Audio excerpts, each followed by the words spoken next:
história. De repente, lobo apareceu e comeu a Baptia. Onde que a Baptia estava? Na gaveta. Na gaveta? Uhum. E a casa dela era na floresta, igual essa assim, ó? Não. Não, Ela lá na casinha dela. na casinha Tinha dela. assim, olha.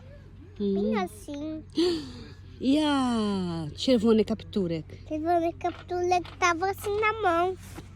Na mão do lobo. Na mão do lobo? Uhum. Oh, meu gosh. E ficou de noite? E ficou de noite. Hum. E a Baptia esqueceu de pegar ela. E correu e pegou e esmagou o lobo. Esmagou o lobo? E pegou a Baptia. E pegou o bumbum do lobo e colocou na fogueira. Aham. E aí o lobo gritou? Au!